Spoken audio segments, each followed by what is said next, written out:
Buenos días, vamos a dar comienzo al segundo día de la 10ª semana de Procarientes. Tengo el gusto de presentar a la doctora Zulema Gómez Lunar. Ella es profesora en la Escuela Nacional de Ciencias Biológicas del IPN. Ella estudió la licenciatura en la Escuela Nacional de Ciencias Biológicas del IPN, donde obtuvo el título de Química Bacterióloga Parasitóloga. Posteriormente realizó estudios de maestría en ciencias químico-biológicas en esa misma institución. Después obtuvo el grado de doctor en ciencias en el Centro de Investigación de Estudios Avanzados de IPN, en la unidad CINESAP Irapuato, bajo la dirección de la doctora Gabriela Olmedo Álvarez, donde analizó la diversidad genómica y fenotípica de Bacillus coagulensis, especie endémica del Valle de Cuatro Ciénegas, Coahuila. Posteriormente realizó una estancia postdoctoral en el laboratorio en la Universidad de California, en el laboratorio del doctor Alan Martini, donde determinó la tolerancia a la desecación de algunas especies microbianas del sur y ha asistido a muchos congresos nacionales e internacionales, donde ha presentado los avances y resultados de sus proyectos de investigación. Asimismo, ha sido invitada a impartir seminarios y talleres relacionados en el área de microbiología ambiental. Hasta el momento ha publicado 8 artículos y el capítulo de un libro científico. Actualmente trabaja como profesora en la Escuela Nacional de Ciencias Biológicas del IPN, impartiendo los cursos de comunicación científica, biología molecular y microbiología, así como desarrollando proyectos de investigación relacionados con la descripción de la microbiota asociada al tracto digestivo de la gaviota plomisa y también de invertebrados marinos del Golfo de California. Le damos un aplauso a la doctora Zulema Gómez. Gracias, profesor. ¿Sí se escucha mi...? Okay. Bueno, ¿me escuchan? Pues primero, antes que nada, quiero dar las gracias por la invitación a los profesores de la materia de Biología de Procariotes. Y pues sí, los que les voy a platicar en esta 40 minutos es el proyecto que desarrollé en mi estancia postdoctoral en la Universidad de California. El título de mi presentación es La tolerancia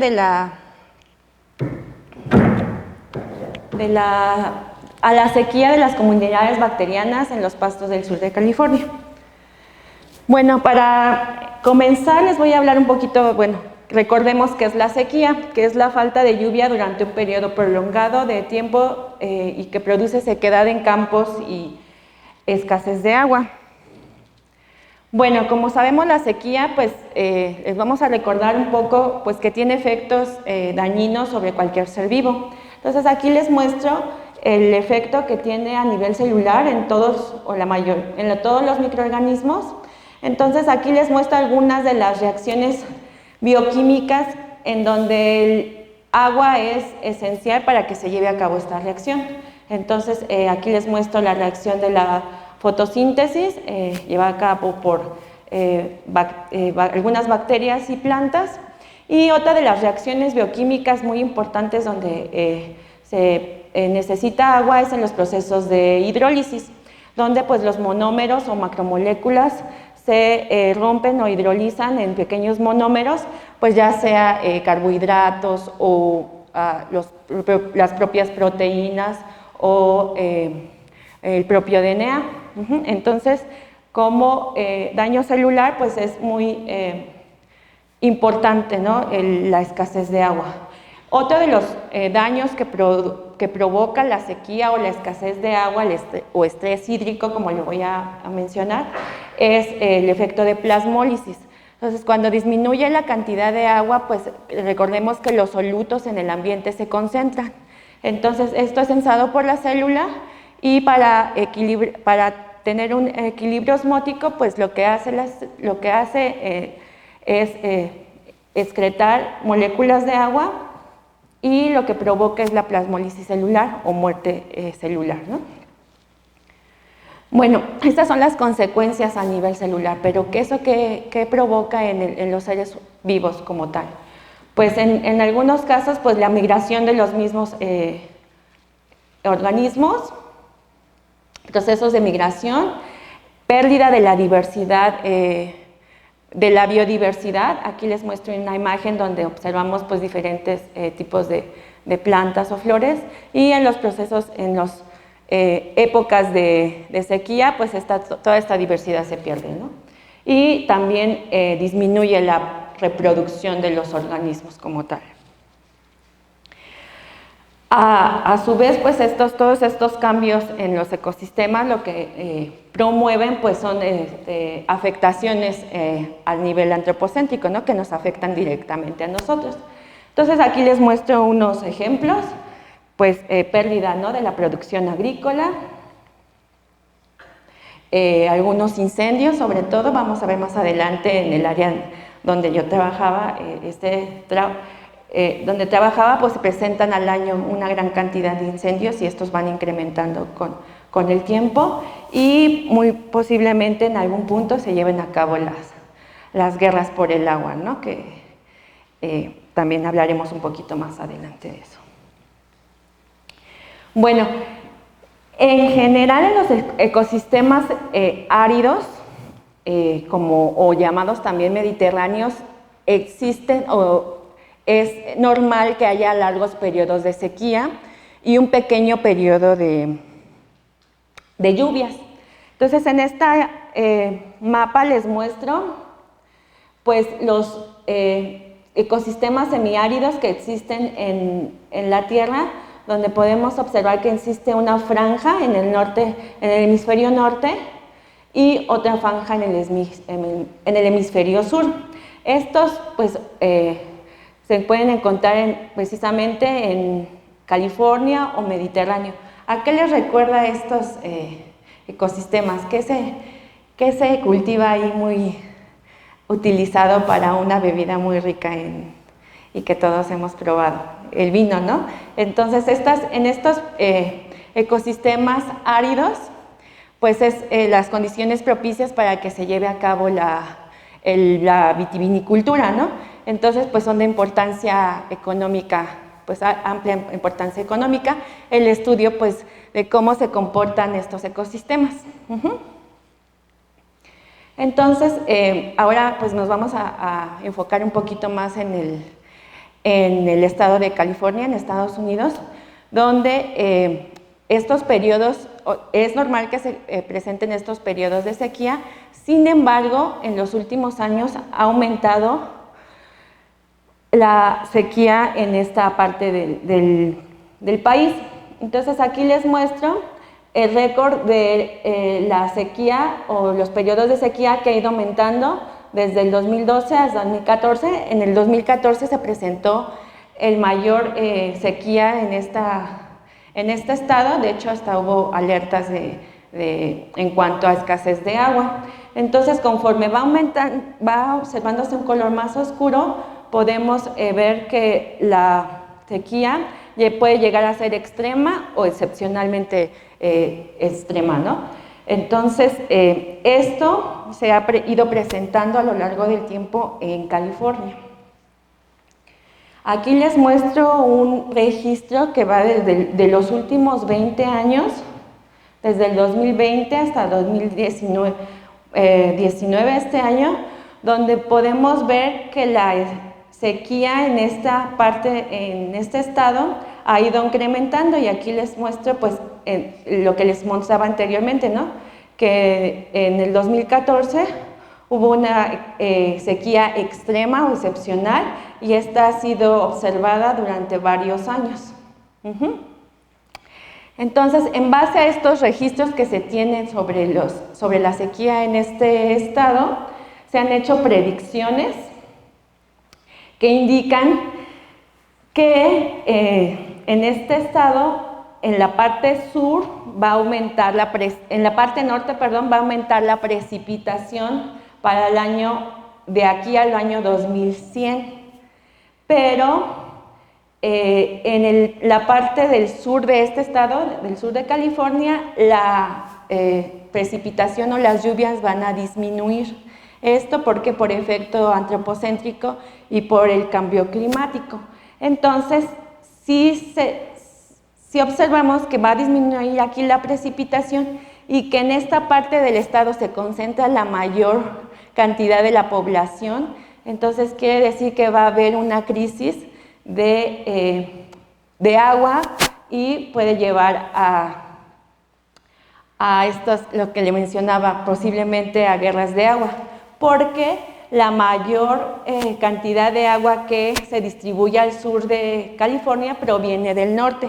Entonces actualmente las personas que viven en el norte, pues se quejan mucho de que las personas del sur consumen los recursos naturales, principalmente el agua. Entonces aquí ya en este estado vemos que pues ya se están presentando algunas de estas complicaciones debido a la sequía. ¿Por qué les menciono todo esto? Porque pues todo esto, como ya mencionábamos, pues todos estos efectos de sequía pues afectan a todos los microorganismos. Y en particular en este momento pues vamos a hablar cómo afecta a las bacterias asociadas a los pastos. Entonces aquí les muestro una imagen donde podemos ver pues cómo son los paisajes de California en época de lluvia, que es aproximadamente de entre enero y marzo. De hecho a estos se les llaman bloomings porque solo se presentan 1 o 2 semanas a lo largo del año y desaparece toda esta diversidad de flores, ¿no? Y ya lo que resta del año, de marzo a diciembre, más o menos se pueden observar así los paisajes, ¿no? del sur de California. Ya el pasto es seco, a lo que pues le llamaremos hojarasca, ¿no? Entonces, pues particularmente cómo afecta, ¿no? la sequía a los microorganismos asociados a estos pastos y presentes en estos ecosistemas. Pues uno, reduce la actividad metabólica, ¿no? Para empezar, como ya habíamos observado en diapositivas anteriores. También se observa una reducción de la población bacteriana. Como vimos, pues también pérdida o muerte de los microorganismos, pues disminuye, ¿no? la diversidad y la población. Y principalmente, aquí quiero hacer énfasis en la reducción de la tasa de descomposición de la hojarasca. Entonces, como sabemos, pues las bacterias o microorganismos pues, participan activamente en la descomposición de la materia orgánica. Entonces, aquí les muestro una gráfica donde podemos observar que en los residuos de plantas tenemos una gráfica donde la actividad va decayendo cuando el potencial hídrico va también decayendo. Estos estudios pues ya se han hecho en estos pastos del sur de California, donde se ha visto que la reducción de esta tasa de descomposición, ¿no? Entonces aquí en esta imagen solamente les quiero mostrar pues cómo participan los microorganismos, ¿no? en la degradación de la materia orgánica, principalmente de la hojarasca. Aquí vemos otros ecosistemas, pero pues nos vamos a enfocar en la hojarasca, que es pues organismos, ¿no? activamente que descomponen activamente la hojarasca. Se han reportado en algunos, este estudio se hizo para bosques. Entonces, se ha descrito que la abundancia o los filas más abundantes son de proteobacterias y bacteroidetes. Hay alta abundancia de taxas celulolíticos, que es pues, congruente con la degradación de la hojarasca, y así otras características, por lo que los organismos son muy importantes, ¿no? para la degradación de esta materia orgánica en estos ambientes. Entonces, ya enfocándonos de ahora en adelante en los microorganismos de pastizales, vamos a ver que hay algunas similitudes y algunas diferencias con los organismos degradadores en ambientes como el bosque. Entonces, aquí les muestro en esta diapositiva pues algunos, ¿no? de los mecanismos adaptativos de estas bacterias que han desarrollado para sobrevivir en estos ambientes de sequía, ¿no? Entonces, si vemos que en este ambiente con altos periodos de sequía o grandes periodos de sequía, pues deben de desarrollar algunas adaptaciones para sobrevivir ahí. Entonces, este tipo de adaptaciones pues, se han descrito en otros organismos que pueden estar relacionadas con adaptaciones conductuales. Esta pues, es la producción o formación de esporas, también la síntesis de polisacáridos para la formación de biofilm. También pueden tener algunas adaptaciones fisiológicas, como cambios en la proporción de fosfolípidos de la membrana, la acumulación de solutos compatibles y otras adaptaciones metabólicas y aparte, pues, adaptaciones moleculares. Entonces, aquí en esta diapositiva, pues, les muestro un poco más a fondo cómo se pueden presentar esas adaptaciones conductuales con la síntesis de polisacáridos para la formación de membrana o el cambio, ¿no? en los fosfolípidos de membrana, que serían los fisiológicos, la producción de estos de glicina, trialosa o glutamato, que son solutos compatibles, o también otros osmoprotectores, ¿no? Y los cambios adaptativos moleculares, ¿no? Que pueden ser ya cambios a niveles de DNA. Entonces, en particular, pues en este trabajo queríamos ver cómo la comunidad bacteriana asociada a estos pastos, pues cómo está involucrada en el proceso de degradación de la materia orgánica y cómo pueden o qué adaptaciones tienen para sobrevivir en estos ambientes de sequía. Entonces, en nuestro grupo de trabajo ya se ha trabajado a lo largo de 12 años en esta zona natural protegida llamada Loma Ridge, donde se han hecho diferentes estudios de cómo cambia la actividad microbiana en diferentes condiciones de precipitación o nutrientes como el nitrógeno. Entonces, de aquí se tomaron diferentes muestras en este trabajo de Matulich en el 2015 y se describió la diversidad microbiana asociada a estos pastos. ¿Ok? Y se encontró que aproximadamente el 8% de la comunidad está descrita como una especie denominada Curtobacterium. Entonces, este Curtobacterium se encuentra dentro del filum Actinobacteria. Y se hizo una reconstrucción filogenética de todas las secuencias encontradas de esta especie y también se obtuvieron aislados de estos microorganismos de esta especie. Entonces, aquí les muestro una reconstrucción filogenética donde podemos observar los diferentes grupos o clados presentes en la hojarasca de los pastos de California. Adicionalmente, se tomaron también muestras de otros sitios del sur de California, de diferentes ecosistemas, como además de los pastizales, también se tomaron muestras de hojarasca de bosque, de bosque de pino, de desierto también. En el sur de California también hay una franja desértica, también de ahí se tomaron muestras, y también de un lugar llamado un lago muy grande en esta zona que se denomina lago salado. Entonces, también observaron que en esas muestras estaba la presencia de este microorganismo de Curtobacterium, por lo que se definió que pues es de una amplia distribución. Entonces, esta reconstrucción filogenética también muestra organismos aislados de esos otros ambientes. Por ejemplo, aquí vemos un clado perteneciente a muestras del desierto y, por ejemplo, aquí observamos otro clado, ¿no? Perteneciente en su mayoría a muestras provenientes de bosques.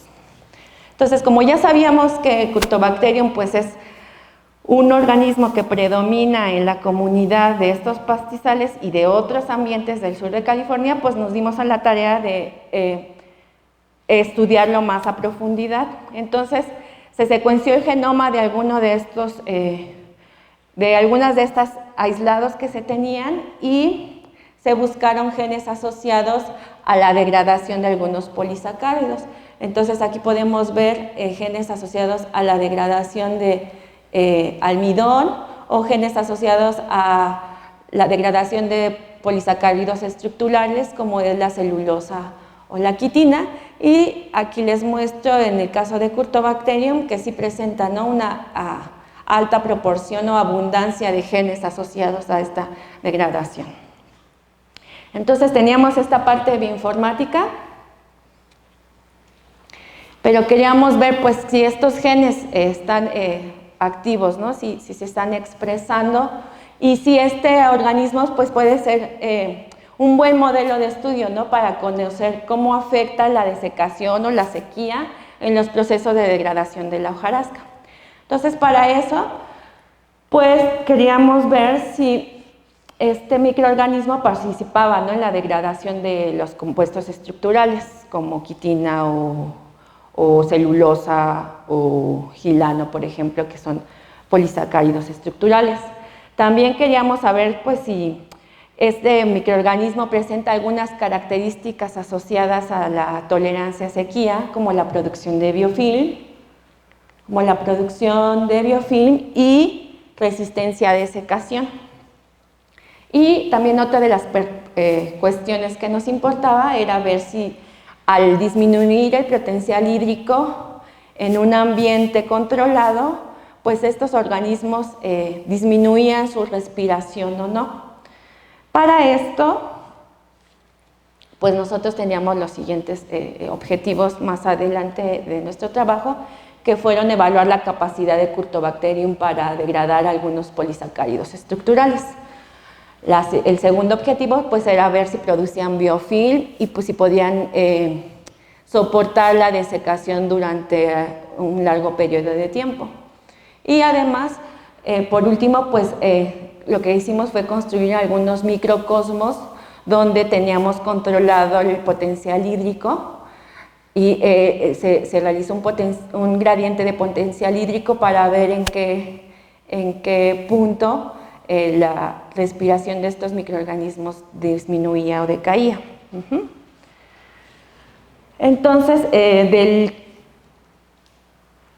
de la reconstrucción filogenética que nosotros realizamos en el laboratorio, pues escogimos algunos aislados representantes de cada uno de los clados obtenidos a lo largo de los diferentes sitios de aislamiento. Entonces tenemos representantes de cada uno de los clados que aparecieron en nuestra reconstrucción filogenética y también de cada uno de los sitios que nosotros analizábamos. Entonces aquí les muestro una tabla donde podemos ver los aislados que se seleccionaron para estos experimentos, que provenían del sitio que ya les había comentado, que utilizamos o tenemos como base para estudio, que es Loma Ridge.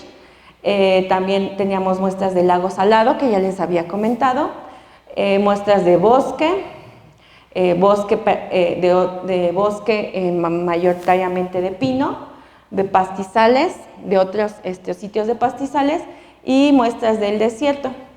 Y en total trabajamos con 16 aislados o cepas de Curtobacterium, ¿no?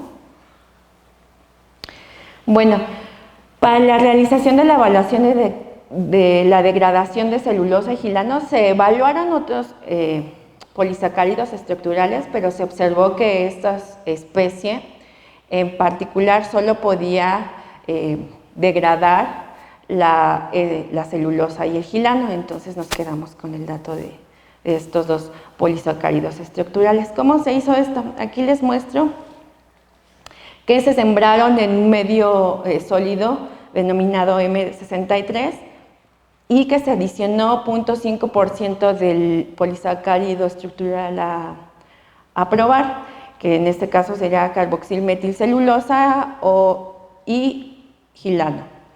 Entonces, esto también nos interesaba probar la capacidad de degradación a diferentes temperaturas, ¿Por qué? Pues porque ya sabemos que en verano pues las temperaturas en esta parte de California aumentan considerablemente.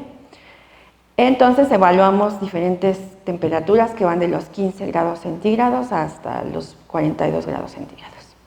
Y se midió el área de polimerización. Entonces aquí podemos observar, en el caso, esta es una placa de celulosa, donde se le adicionó Lugol, y los halos que observamos aquí son los halos de degradación de la bacteria en contacto con la celulosa. Estas mediciones nos dieron esta gráfica donde les muestro el área de depolimerización en milímetros y las diferentes temperaturas que probamos. Y podemos observar que la mayor polimerización que se observó fue entre los 24 y 28 grados centígrados. Y podemos observar que la mayoría de los aislados provenientes de los diferentes clados tienen la capacidad, ¿no?, de degradar estos compuestos, ya sea celulosa o gilano. Estos son los resultados en general de las dos pruebas. Y podemos observar que, pues, la depolimerización de estos compuestos no depende del sitio donde provenga el Curtobacterium, ¿no? Todos o la mayoría tienen la capacidad de llevar a cabo esta degradación, no importa de qué sitio provengan. De hecho, está más relacionada con el clado, ¿no?, donde se asocian en la reconstrucción filogenética.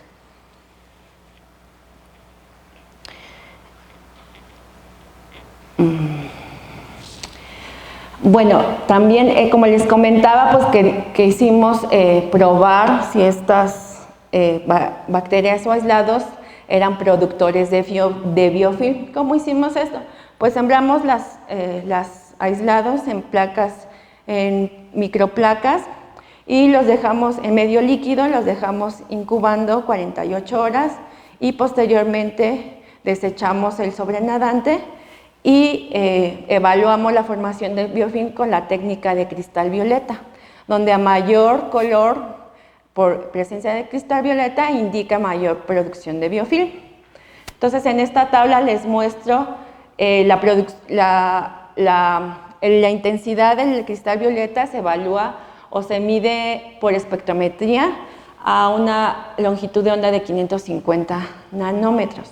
Entonces, en esta gráfica mostramos la densidad óptica, o la producción de biofilm, con los diferentes aislados que nosotros teníamos en el laboratorio y que escogimos. Y esto también lo hicimos a diferentes temperaturas, porque de igual forma queríamos ver si a mayor temperatura se formaba biofilm o no.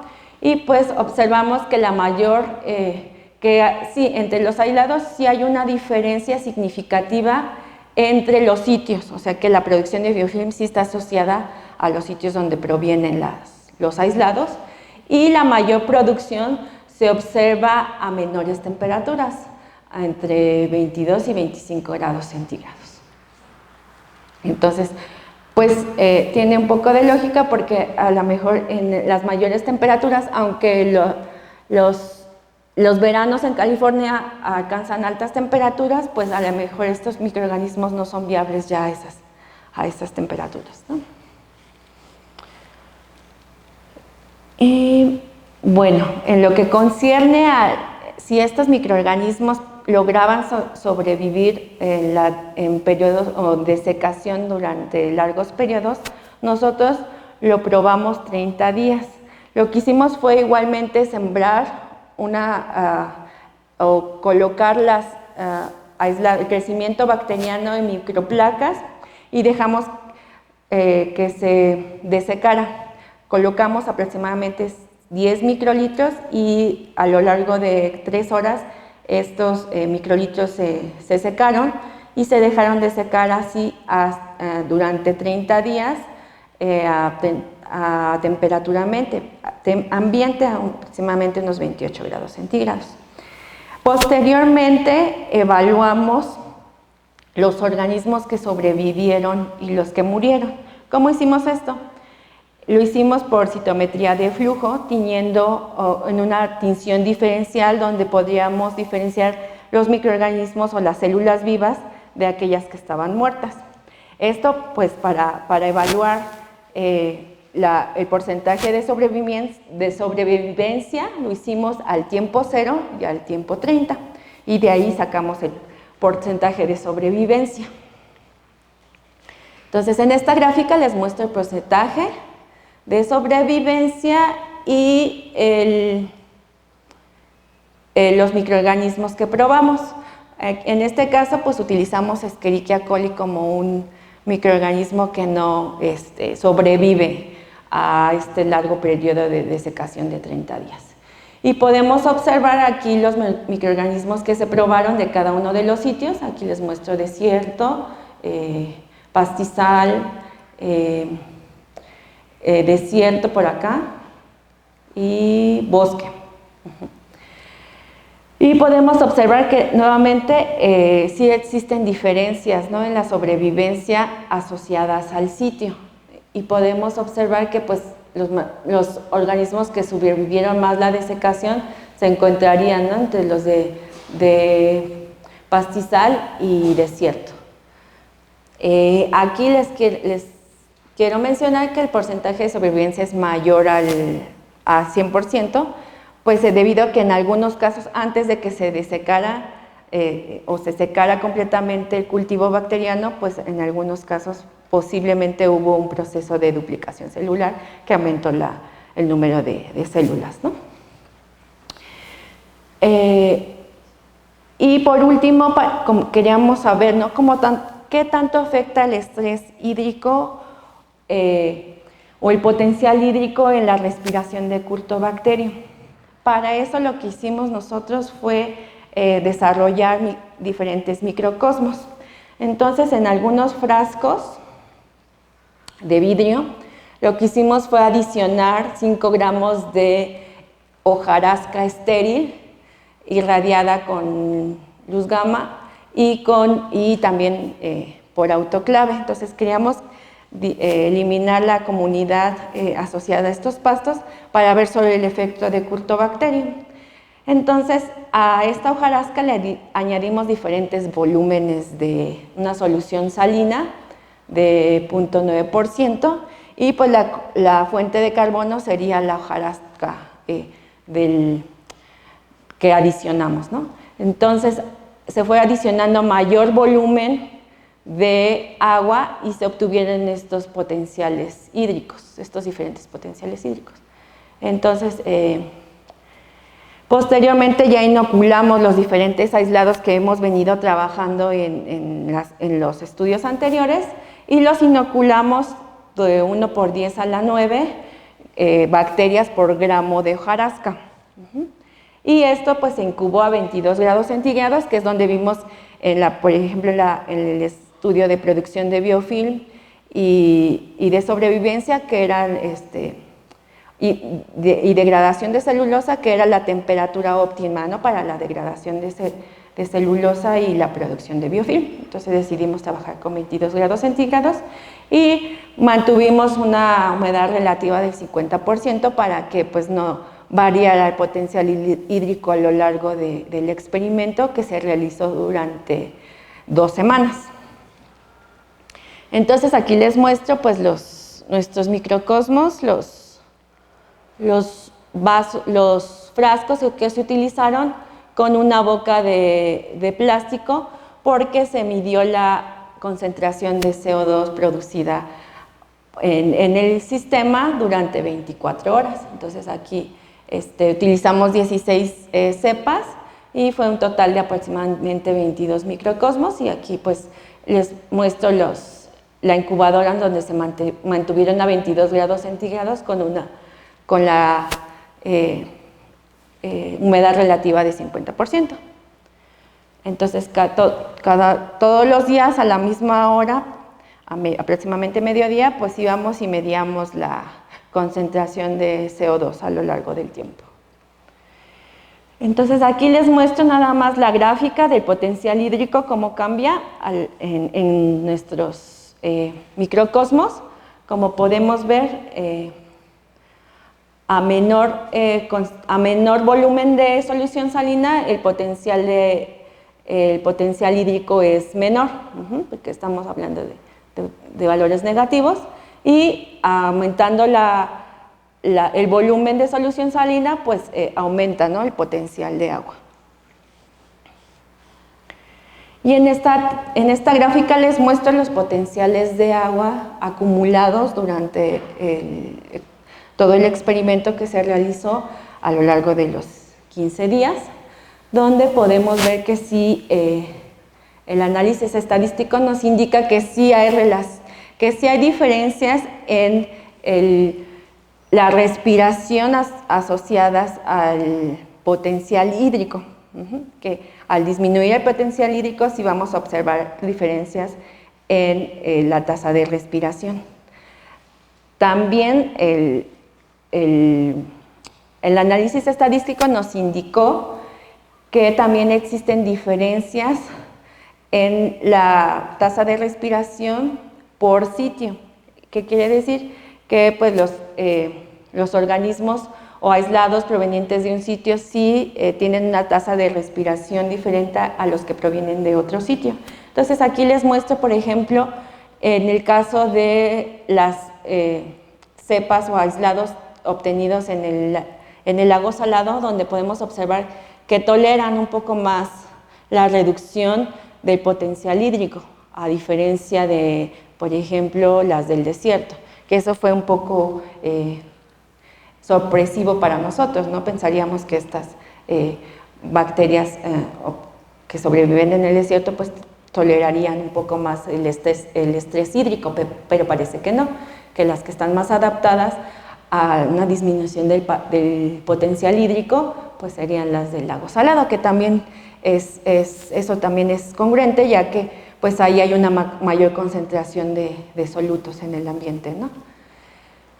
Y pues sí, en el caso del pastizal y del bosque de pino y de bosque, podemos observar que pues toleran menos, pero no es tan drástico, ¿no?, la disminución de la respiración en comparación con las del desierto, ¿no? Y bueno, ya por último, como conclusiones de este trabajo, es que pues la mayoría de los aislados de Curtobacterium sí tienen la capacidad de degradar la celulosa gilano, por lo que sí estarían involucrados en el proceso, ¿no?, de la degradación de la materia orgánica de los pastizales del sur de California. Y pastizales y en general otros ecosistemas, como ya habíamos mencionado. La mayoría de los aislados pues sí son productores de biofilm y sobreviven a la desecación aproximadamente, bueno, lo que probamos nosotros 30 días, aunque sí vale la pena hacerlo un poquito más de tiempo, ya que como les mencionaba, pues los periodos de desecación en el sur de California pues son más prolongados, son meses. Y en general la reducción del potencial hídrico sí reduce la tasa de respiración en los aislados de Curtobacterium, pero esta es diferente entre los aislados de diferentes sitios, ¿no? Y pues los aislados del lago Salado son los que observamos nosotros que toleraban más los potenciales bajos, los potenciales hídricos bajos, ¿no? Y pues nada más como mencionarles de las perspectivas de este trabajo es que también se tomaron muestras de hojarasca para secuenciación de RNA para ver pues la expresión de genes asociados a la adaptación, ¿no?, al estrés hídrico de secación, ¿no?, que serían estos de aquí, la producción de osmoprotectores o la síntesis de algunos solutos compatibles y la producción, por ejemplo, genes asociados a la producción de biofilm. Entonces, pues esos datos los estamos procesando en estos momentos. Y pues ya, eso es todo por mi parte. Bueno, antes de terminar, pues quiero agradecer, ¿no?, a las instituciones que me apoyaron para realizar esta estancia postdoctoral, que fue la estancia nacional CONACYT y la instancia de la Universidad de California, UC Mexus, y pues este trabajo se realizó en la Universidad de California, en el campus de Irvine, con apoyo de la National Science Foundation y el Departamento de Energía Estados Unidos. Y pues este es el grupo de trabajo con los que se realizó este estudio en el laboratorio del doctor Adam Martini y algunos colaboradores de ese laboratorio, y en el laboratorio de la doctora Jennifer Martini y algunas de las personas que me asesoraron y ayudaron a establecer estos experimentos. Y pues muchas gracias por tu atención, chicos.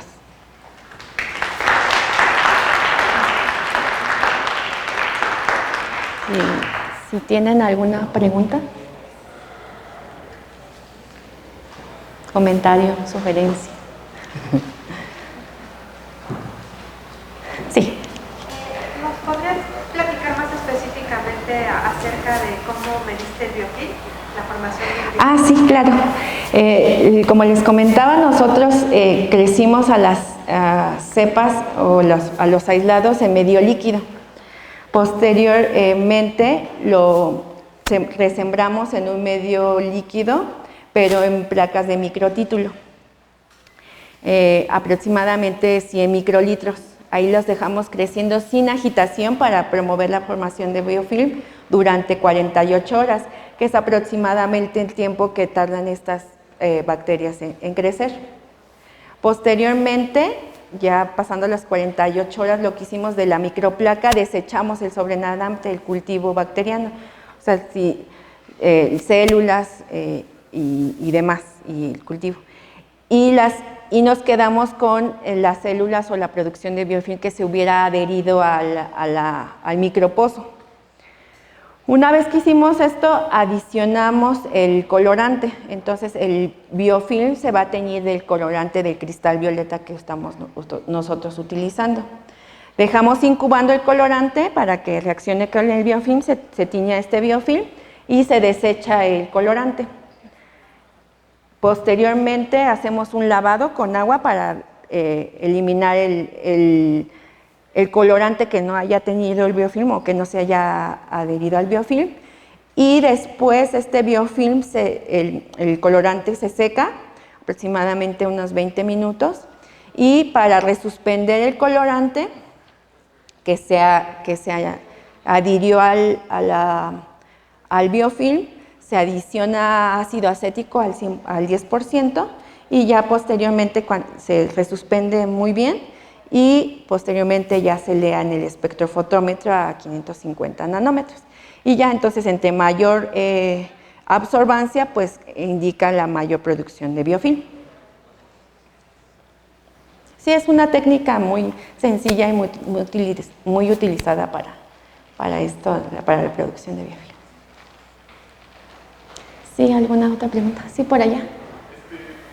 Experimentos para ver resistencia a la desecación, ¿por qué no se probó un microorganismo gram positivo? ¿Por qué Escherichia coli?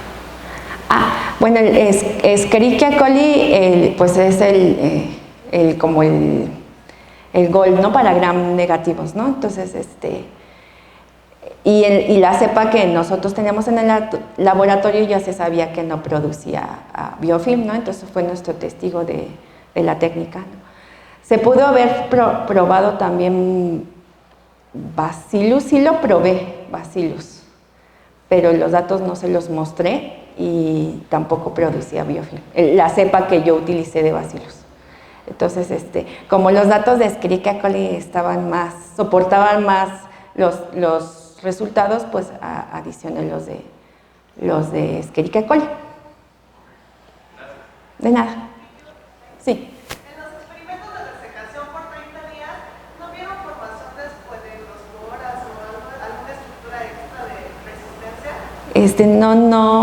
No hice estudios de microscopía, pero sí valdría la pena hacerlos. Observar si hay esporas. Sí, pues en general no se ha descrito la formación de esporas en este género todavía, pero sí valdría la pena hacer microscopía para ver esto, para comprobarlo sobre todo. Sí. ¿A qué profundidad obtuvieron las muestras de todos los suelos? Pues no son muestras de suelo, son muestras de hojarasca. Entonces estos pastos que tú veías así secos en las fotos, de ahí los cortábamos nosotros nada más. Sí, la hojarasca que vieras así cerca de los árboles, de ahí la tomabas. Y por ejemplo las del lago Salado, pues la poca vegetación que hubiera ahí a un lado del lago, esa es la que tomabas, ¿no? Sí. Pues creo que es todo. ¿Alguna otra pregunta? ¿No? Pues bueno, agradecemos la participación de la doctora Zulema Gómez en esta 10ª semana de los procariontes. Gracias. Sí, muchas gracias.